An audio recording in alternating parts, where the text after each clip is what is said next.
How's everyone doing so far today? It's been a long day here full of all kinds of different keynotes, great people having conversations earlier today, and hopefully we can wrap things up today with a really good conversation. My goal today is just to go over and give everyone some actionable strategies and tactics that they can literally walk away with, hopefully implement into their organization to be able to really take customer service and drive things home, to drive revenue for the brand that you guys happen to be working with. And all of this is really from our experience firsthand with working with hundreds of e-commerce brands to help handle customer support on their behalf. So today we're talking about how to drive an extra $270,000 a month in revenue through customer support. First things first, before we dive too far into things and how we get things done over here, I want to just take a second to introduce myself to all of you guys so you get a chance to know me. So my name is Ashkan Taheri. I am one of the two co-founders of TalentPop. TalentPop's a customer experience agency for e-commerce brands. I'll talk about that a little bit in a second here. Exhibit B over there is Ava. Ava is my munchkin. She is a 1.5 years old, absolute dominator of my existence, and she dances if you play Waka Waka by anything Taylor Swift. So that's a little bit more about her. And my background specifically is, and what brings me here to this room today is I've been in the e-commerce space on the brand side of things for around 7 years. So been in the space that a lot of you guys are in here operating brands, understand some of the challenges that you guys are running into, especially in today's climate, when it comes to things like rising ad costs, when it comes to things like many alternatives to some of the products that we're selling and higher demand from our customers. So really understand what it's like to be in your shoes. First thing I want to go through is like when I was in the e-commerce space and kind of what got us over here. So here is a video. If it plays, it doesn't play. But long story short, was trying to play a video over here of when we were in the e-commerce space. We were manufacturing medical scrubs for doctors and nurses here in the downtown Los Angeles area. Right around that same time, we were positioned really well because we were manufacturing, doing all of our cut and sew in this specific area here. And we were really well positioned around the COVID time to really grow at a very rapid rate. I don't know what's going on here, based off of what was going on with COVID. So we ended up positioning our business away from scrubs during that time and manufacturing medical masks as well as fabric-based masks for all of the people that were in massive needs. And as we had such close ties with a lot of the manufacturing here in Los Angeles, it made it really achievable for us. So we went from having a very stable business in the medical scrub space where we knew what to expect to really growing at a very rapid rate, very fast based off of that demand. I don't know if this is hitting the play button here. So here's some gorgeous statistics that you can take a look at. For everyone here that's in the CX space, you probably know a thing or two of what this actually means. We had 34,000 tickets coming in the month of September alone, and this is coming from maybe 10 tickets a day prior to that, so we were really underprepared. You can see a first response time of 3 days, resolution times of 3 days, and a CSAT score of 3.37. So things were off to an absolute brutal start for all of you guys that understand what we're looking at over here. And we looked around the ecosystem because we had agencies that were helping us out with all things like paid media, web dev, et cetera. And we really just didn't have a solution in hand for us to be able to handle this. So we went out, we tried to hire people, we tried to get them trained up, and we tried to manage them, and we really performed really poorly at it. It's very challenging to build out processes when the house is on fire. But we learned quickly how to go ahead and do so, and then based off of that, we really took our solution and got everything on track for ourselves, and eventually brought this to market to some of the other brands that we're working with in the e-com space. We were over here right down the street in downtown LA, Shopify's US headquarters over there, so we had a lot of peers in the space. And it was pretty achievable for one of them to be able to see what we were able to do on a customer experience level, getting everything handled and scaling teams up fast, and really driving a good amount of revenue and retention through customer experience, and being able to provide this as a service for some of the brands that we were talking to and working with. Here's literally a picture of Ava of when she saw how many tickets we had coming in, which was pretty bad. But yeah, so from there, we started TalentPop. TalentPop is a customer experience agency for e-commerce brands. Right now, we work with a little bit over 900 of the fastest growing e-com brands to help handle customer support on their behalf for them, across many different verticals: True Classic, Built Apparel, Orgain, Hint, all kinds of different spaces. So we have a wide array of industries, and we understand what tactics some of these brands are leveraging in order to drive revenue. 460 of the brands we're working with are currently on Gorgias, so we definitely understand the space there. And all of our agents go through a tremendous amount of Gorgias training, which I can send all to you guys afterwards. So if you guys are utilizing Gorgias right now, keep using it. It's a fantastic tool. If you guys are in market for Gorgias and are kind of coming here to learn more about the product, it's fantastic. Over half of the brands we're working with are actually leveraging this tool. So now what I want to do is really dive into the driving revenue side of things and some of the tactics that you guys can walk away with today and hopefully implement into your business. Before I dive too deep into this, I just want to understand who's in this room. Like, if you can, just raise your hand if you were the owner of an e-com brand here. Handful of owners. How many CX professionals are here? All right, that looks like the bigger group there. Cool, awesome. I just want to understand how to have this conversation with you guys. So what we're going to be starting off with is driving through the 7 items today of how we can what we really try to own and hone in on for some of the brands we're working with to really drive revenue. So the first one being proactive live chat. We talked about convert earlier today. Extending hours of coverage, nights, weekends, along with channels of coverage. Calling abandoned carts is something that we're doing for a lot of the brands we're working with. I'll talk about some of the metrics we're seeing there. Subscription recovery for all the subscription brands that are here. Ad comments clean, strong tagging architecture, and then just leveraging automation and some of the automate functionality that Gorgias has to offer. So first things first, proactive live chat. Raise your hand if you guys are using live chat on site right now. Raise your hand if you want to be using live chat on site. All right, fantastic. Obviously, live chat is a very difficult channel to manage. It requires a sub 30-second response time in order to handle these requests that are coming in. But when handled, this is the #1 channel that brands are leveraging to drive revenue through customer experience. It's all about, like you heard it earlier today, it's not just D2C. How can we replicate the omni-channel customer experience? How do we go and replicate this in-store experience where if you were at a Glossier counter, where you can talk to that person at the storefront and they can walk you through a purchasing decision? That's where live chat comes in. Presently speaking right now, what we're seeing is for brands that we have brands that are converting 25% of their live chat conversations into net new sales. We see about 30% of live chat conversations that are coming in being pre-purchase conversations. So this is where that real opportunity really lies for us to be able to hone in on and win those opportunities. So when it comes down to the actual math here, for a brand that's getting about 50 orders per day, we see on average a 12% conversion rate lift on those orders. With that being said, by being able to provide cross-selling opportunities and recommending of products to these individuals, we also see an AOV lift of about 10% for those orders that are coming in there.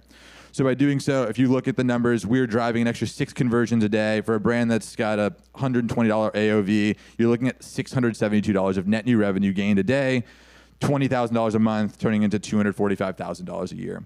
So this itself is the way that we communicate with our customers of how you can really turn customer experience from a cost center where it's typically seen in the standard P&L over to really being a revenue generator. The second thing that goes along with this is once you get that conversion rate down by having your team really, really trained on 1, fast response time, and 2, how to conversationally sell, the next thing is leveraging some of the functionality that Gorgias has to offer, one being the Gorgias Convert tool. I consider this increasing the conversation rate at this point. It's one thing to increase the conversion rate, which is the percentage of interactions that are actually converting into a new sale. But ultimately, once that's going and working at a really strong level, like the example I shared with you earlier with Built Apparel, your goal is to be able to optimize to get more and more people engaging with this live chat widget at scale. And in order to do so, we recommend all of our customers to be leveraging the Gorgias Convert functionality. The way it works out, it's pretty simple. There's various steps in a buyer's journey. And what ends up happening is we have the ability to customize that journey based off information that we have data on. For example, if I'm a footwear brand, the #1 question that any footwear brand gets is, does this run too small? Does this run too large? What's going on with the sizing side of things? By knowing that that's coming, and that's the anticipated question that a brand's going to be having, or a customer's going to be having when shopping on a brand's website, we can prompt that question in advance to increase the amount of people that are going to be engaging with the live chat widget so we can reap those additional rewards of that higher conversion rate. I think what's really important in order for us to be able to do is prompt that question that you know that the customer is asking in their head. If you're a supplement brand and people have questions, their #1 question you get is about ingredients. Put that on there. Ask questions. If you have any questions about ingredients, let us know. If you have a very open-ended question that you're plugging into place over here, saying just have any questions, you're not going to go and increase that yield of people that are engaging with the chat widget. So by being able to identify, look at your past historical ticket data, what type of questions are coming in about this specific product, you can run individualized campaigns to be able to get that question asked by the customer and create a conversation that you will naturally be able to take over to a sale. Leveraging the convert tool, what's really cool is there's also other functionality. You know, you can customize based off of product page. You can customize based off of time on site. You can also customize based off of exit intent, which is really cool. Back in the day, it used to be really popular to, like, you know, once someone's leaving, hey, you're leaving, don't leave, here's 10% off. But rather than creating that pop experience, which we know no one loves at all, leveraging the live chat widget to be able to prompt something important there to create dialogue in a conversation will allow for the conversation to naturally happen and the consumer to not bounce. So I think that's a very, very important factor that anyone can implement in order to really, really drive revenue home. The next thing is once you understand that this is a huge revenue driver when it comes to going and getting people to convert once they engage with the chat widget, the next thing you want to do is really just extend the hours of coverage you're providing support, which is not the easiest thing in the entire world, but what's cool is Gorgias is allowing us to be able to unlock that with some of the automation functionality that they have built out right now.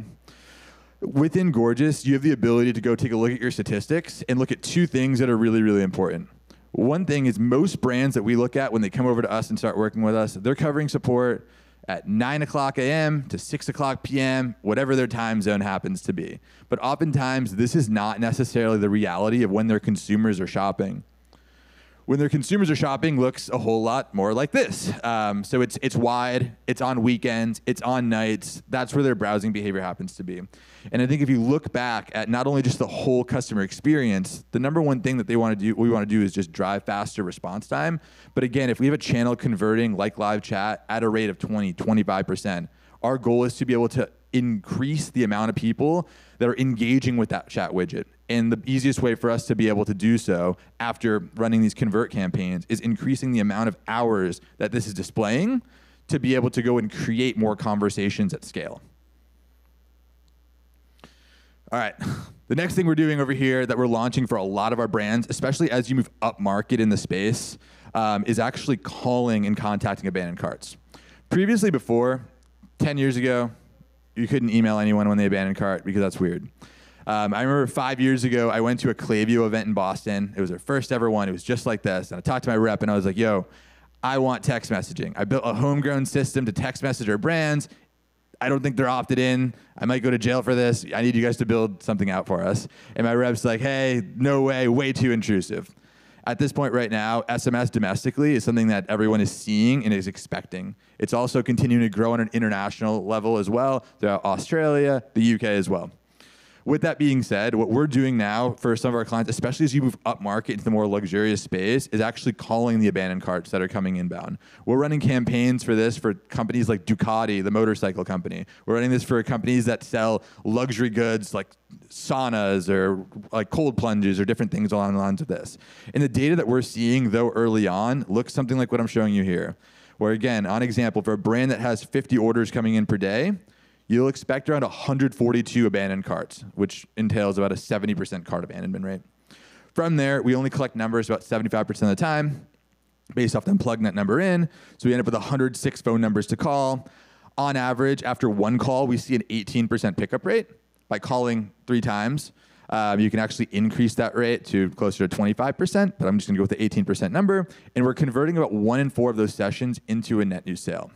For a brand like Ducati who sells a $34,000 motorcycle, or for a brand that is selling a $6,000 cold plunge, it makes a tremendous amount of sense for them to be able to really win that opportunity back.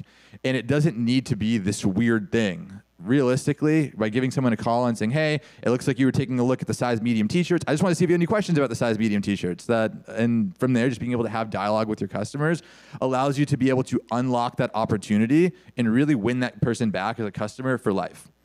We're also seeing one brand that we're working with existingly right now that doesn't want to do the phone calls, to do this with MMS. So think of voice notes that are going out there that complement their abandoned cart SMS and email. That's an interesting way, especially as I had a conversation with Chamberlain Coffee, who's in like major Gen Z coffee fanatics over there, and they're like, hey, if you call my customers, like, we're going to be in a lot of trouble. And they want to opt for something much more on the MMS side of things, which I think is very, very interesting as well. The next one is all about subscription churn. I think that, are there any subscription brands that are in the space here? Awesome. We work with a ton of awesome subscription brands. Orgain, Ancient Nutrition, Hint Water. They're really pioneering the subscription side of things. It's an awesome model, and more brands should be looking at ways to incorporate subscription to increase the LTV for their customer base as much as humanly possible. But as some of you guys know that are in the space, the death of any subscription program is churn rate. There's a specific point in time where your churn rate equals what you're acquiring on a day-to-day basis, and you end up just at complete break-even land. And the way that you can go ahead and reduce subscription churn is simply just asking the question and getting more information about the customer of why they are looking to churn, and explaining to them what their options are and what could be potentially the best way forward for them to be able to retain that customer. Because it's very expensive at this point to be able to acquire this new customer. It's much cheaper to ask a really good question and be able to retain this customer. So this is data from one of our clients that are in the supplement space. This is their real data that I'm able to share over here, going over how we're able to drive and save an extra 36% of subscribers that are opting to cancel their subscription. So we break it down in 5 different steps. Number 1 is to help. 2 is understand, relate, ask, and suggest. It's just our framework for being able to understand exactly what's going on and be able to make the best decision for the customer. So step 1 in this process is to help. When someone comes in and inquires with us and they say, hey, I want to cancel my subscription, rather than sending a message saying, no, tell me why, you're never going to want to do that. We're simply going to want to get to the letting them know that we're here to help. So certainly I'd be happy to help and cancel your subscription, get a refund going for you guys so they understand that we're on their side of the table. We're just trying to help out as much as possible. And then just being able to ask an open-ended question or an open-ended statement to be able to get them to speak a little bit more about what's going on. So I hope everything's been okay with your product. Based off them saying that, they're about to tell us exactly what's going on. So they're able to tell us whether it's that, hey, I have too much inventory on hand, I'm going out of town this month, so I need to actually go and skip it, or I just actually hate this flavor of protein powder, and I don't want it any longer. So based off, once we get that question asked, they're typically going to make this statement, and it goes down one of these options over here, and then we get the opportunity to identify exactly what's happening. What's causing this person to churn? In this use case, I have too much product on hand. Now this can go in a couple different directions, so we can ask some additional questions here. The next thing we want to do is be able to relate with them. We want them to really understand that we're here for you. We understand where you're coming from. This is completely normal. We've seen your use case before. So I can definitely understand how having too much product would be a big problem with you. And then just making the proper ask. I know you have too much product, but are you enjoying our products otherwise? We want to confirm that they still like our brand. This is not a problem with Ancient Nutrition's protein powder. This is a problem specifically with the fact they just have too much inventory on our hand and they don't actually want to cancel their subscription. Simply letting them know what tools they have in their tool belt to be able to create the proper modifications is exactly what they need.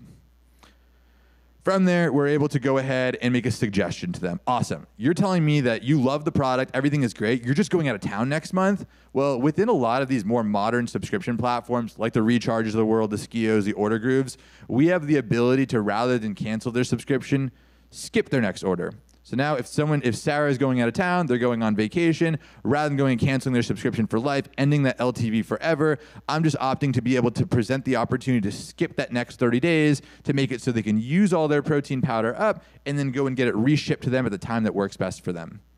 By being able to do so, the customer is now empowered, they have all the tools necessary to succeed, and they can be able to hold their subscription the way that they want to. That's what these subscription companies like the Recharge of the world are creating all these tools to use. And by being able to do so, we're able to go ahead and really win those opportunities and win back 36% of these cancellation requests for all of the brands that we're working with. As a bonus step for these subscription brands, I would highly recommend taking a look at every single reason why someone would go ahead and cancel, and just creating a little Rolodex for your or a macro inside of Gorgias for every single way to combat that request. So for example, I don't like the taste of it. Awesome. Our solution is, let's see if they want to swap it over here. So just simply saying, hey, I know you don't like vanilla. Would you like us to try? You want to try chocolate? We'll shoot it over to you completely free of charge. Would that work for you? And now, if we're able to do so, we're able to earn their trust, and we're able to maintain that subscriber and increase that LTV. Awesome. The next thing I want to talk about, this is a very simple one. Everyone's pretty aware of this, but just keeping ad comments clean is very, very important. It's very expensive to advertise at this point. And I hear from a lot of conversations when we're having net new conversations, a lot of brands for them to learn more about TalentPop. I always ask, how are you guys handling social media comments? How are you handling ad comments? And a lot of times the messaging I hear is it's getting routed over to our social media team. It's going to our marketing team. But realistically, for customer support inquiries that are coming in, what's ending up happening is the social media team is going and getting it. They might need more information. They're then routing it over to CS. The CS team is scrambling to go and identify who this customer is. We're reaching out back out. It becomes a little bit of a mess. By being able to have this passed over to the customer support team allows us to do a lot. One is to go and get it handled faster. But two is be able to go and prioritize specific channels of social media on a one-by-one level. When it comes down to it, as you're looking to spend more and more on ads, you're getting more and more comments on these ads. And if someone has maybe you're out of stock and someone's having a bad experience and your shipping was delayed 2 days or whatever it happens to be, and they're commenting on that, we see a negative lift on click-through rate on all of those ads. And a rise in the overall CPM of what's happening there. So that what's ending up happening is it's costing you more and more and more to be able to acquire that conversation at scale. The data that we're seeing existingly right now is saying that ads with negative comments have an average of a 1.1 click-through rate if they're not cleaned up. Once cleaned up and we see positive comments there in the back of the ad, we're able to have a 1.72% click-through rate. So there's a massive impact on the cost to advertise and acquire these customers at scale. And it's as simple as being able to route some of these channels into your help desk. Natively within Facebook or Instagram, it's very hard to handle comments just from the app themselves because there's so many individual ad units and they don't just live in one inbox or in one place. Simply routing that all into a Gorgias allows you to be able to handle them in one place and be able to prioritize the channels that mean the most to us, which is oftentimes making sure those ad comments are really, really clean to make sure advertisements are performing the way they need to. Awesome. Next thing I want to talk about over here is just a strong tagging architecture. So how many of you guys are using Gorgias right now? Beautiful. How many of you guys are not using Gorgias? Y'all got to get on Gorgias. I'm just kidding. We can talk about that. When it comes down to it, what's really, really important is being able to have really clean data of what type of requests are coming in inside of the help desk. So the way that Gorgias allows you to do that is with the tagging functionality. But a lot of times, like as Alex was mentioning, is like these rules and these tags are not that simple to be able to leverage. The rules architecture, it's a little bit confusing on how to be able to build it out. You might build tags out at first and no one's actually using them. What's really important is getting adherence on tags. So tags are a way for us to organize the different request types that are coming into the help desk. So for example, we want to be able to find all of our return requests. So we can cross-look into them and see what's exactly happening. All of our exchange requests, what's happening there. All of our positive customer feedback, all of our negative, to be able to drill into what people are liking and what they're disliking about the brand. But as you go deeper, there's an opportunity for us to build more robust tags. And we do this for every brand that we're working with as we get on board with them. And it's the idea of being able to big out tags, but then also sub-tags diving deeper. Let's say you have a product defect. Maybe you want to break a sub-tag about what was happening with that product defect. Is the lid broken? Cool. Having that data at the end of the month is very, very important to be able to take back to the proper teams. Without some of this tagging data, we're relying on recency bias of the most recent customer service tickets to be able to dictate what goes back to our product team to be able to make the product better. But ultimately, as CX leaders here, you guys are the front lines of what's happening on a day-to-day basis for a brand. And without this valuable feedback that you guys are collecting on the floor, they're unable to be able to iterate, solve problems with the brand, but also design the future of the product line. So being able to take some of this more in-depth tagging data of specific request types that are causing issues and taking this on a monthly basis back to your team allows the organization to just get stronger and stronger as a whole. And the last thing I want to talk about over here is just automating the automatable.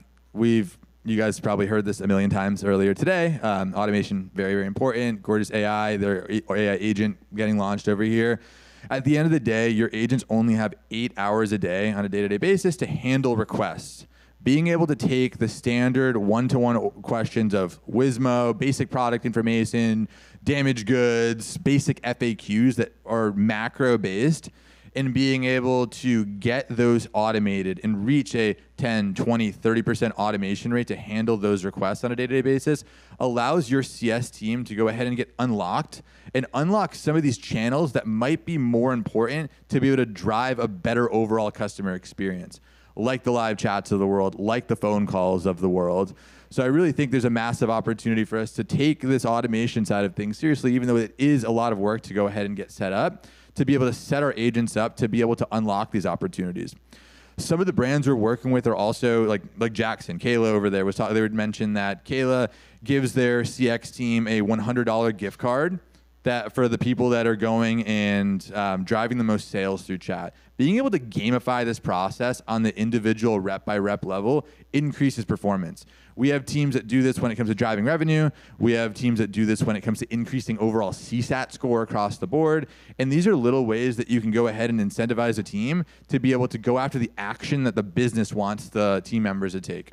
And we see it working very, very well. So to wrap things up, the 7 items over here that you guys can hopefully tactically be able to take on and implement into your organization, hopefully today or over the next 30 or 60 days, is one, being that proactive live chat, being there for your customers where they want to be, answering those pre-purchase questions.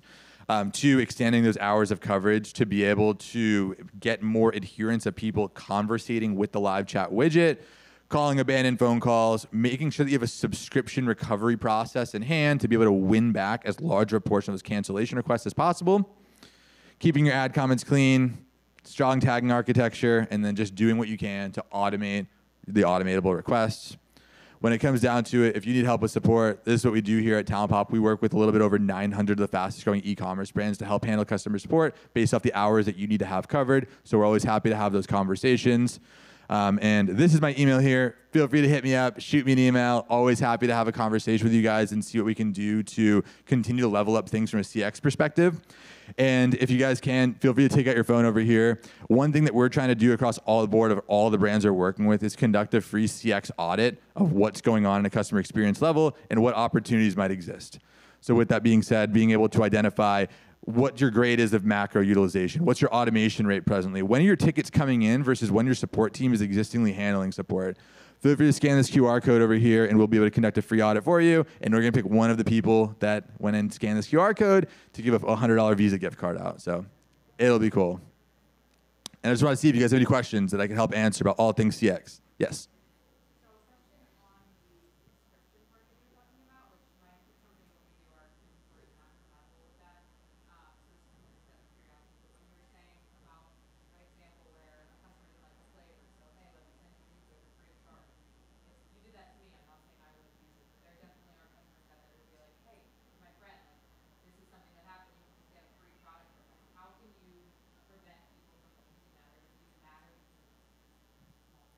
Yeah, you're totally right. So people could definitely abuse process like this, whether it's asking for an extra promo code if they're looking to go ahead and cancel, or a use case along the lines of this. The way a lot of brands look at this is being able to increase the LTV of this customer and keep them as an active subscriber is super, super worth it. If I can go ahead and not have to go and pay an extra 2 orders worth to acquire you as a net new customer and have you just retained by being able to send you over the cost of my goods sold being the product itself, it makes a tremendous amount of sense for me to do so in order to keep you around. And hopefully now you really actually did have this problem and are able to fall in love with this product. But it is on a brand by brand level of things of what they're comfortable with doing for their customers.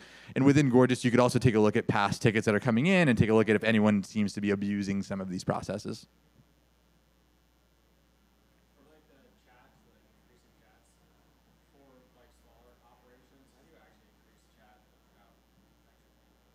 Yeah.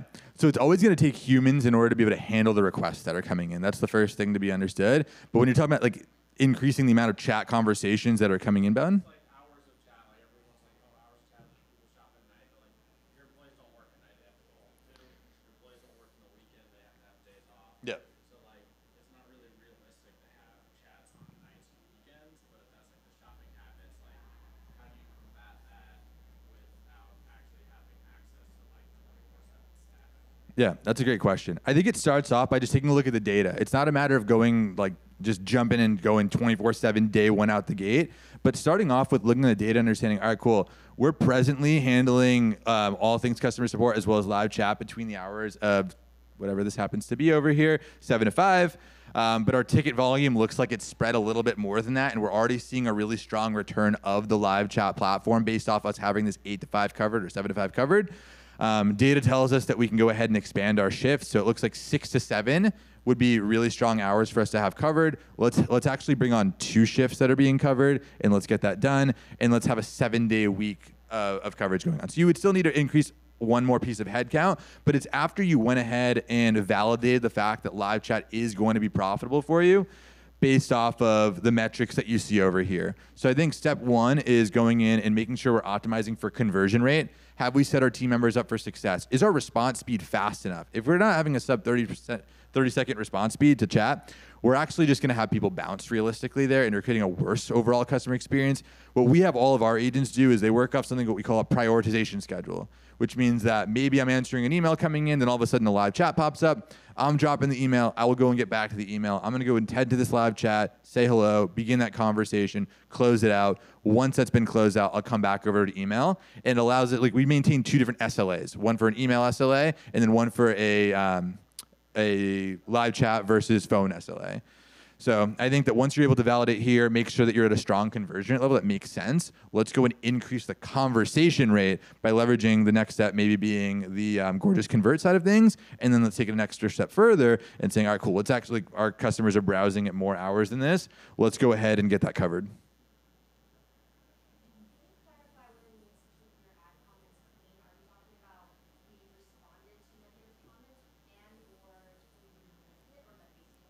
Yeah, so it's a combination of the 2 of them realistically. So when it comes down to it, making sure that these are handled properly. Usually people just have questions about what's going on. Hey, like if you're a supplement company, hey, do you guys have vegan protein? Like being able to see that just adds a little bit of complexity to the product, like the buying process of someone's customer journey from the actual ad platform of Facebook or Instagram, and just being able to have that answered allows people to be able to click through without any hesitation there. On the second side is the more negative side of conversation, which is, hey, I ordered 3 days ago, where is my order, whatever it happens to be. Simply being able to address that conversation and saying, hey, Sarah, I just sent you a direct message going over this, but it looks like your order got sent out yesterday. I sent you your tracking message in your direct message there. So just being able to see that versus a wall of poor responses of, hey, it's just adding up over here is going to negatively impact the overall buying experience, what's going on for your brand.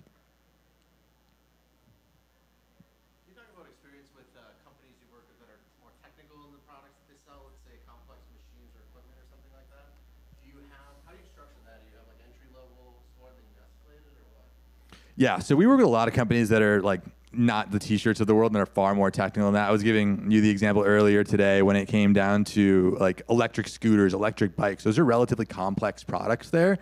And when it comes down to it, we just followed a tiered system around being able to continue to grow tier 1 support versus 2 versus 3, et cetera. So being able to have tier 1 requests coming in, making sure those are prioritized, and then being able to pass on to tier 2 representatives to be able to handle those requests on a day-to-day basis. Typically, we just follow a promotional process of when we see that people are operating with really high CSAT scores, maybe being recommended from a manager to move up the scale to be able to handle those more difficult requests. But oftentimes it's building out really in-depth training to empower that CX agent to do really, really great work. So when we engage with a new brand that's coming on board, the first thing that we'll do is we'll download your last 250 closed customer service tickets that were coming in, and we'll build out brand new training material based off your historical inquiries. For a more technical company, we might take that 250 and double it to 500 so we can identify all of the individual use cases that are coming in that a more technical brand's coming in with. From there, what will end up happening is we'll document not only how to answer the ticket, but we'll also document the process on how to handle that request. So everything is really, really nicely documented. That plus a combination of just recording all of your live training calls for people to be able to reference back to. There's a lot of AI-based tools. We use something called Fathom.video that all of our customer success managers use that not only records all training conversations, but transcribes them. So maybe if you're showcasing a intricate function around the exchange process or something like that, they can just type in the word exchange and get to that exact point in that exact video to go over that process again. Awesome. Any other questions about all things CX, driving revenue, anything that I can help answer? Yes. You mentioned the example of calling customers when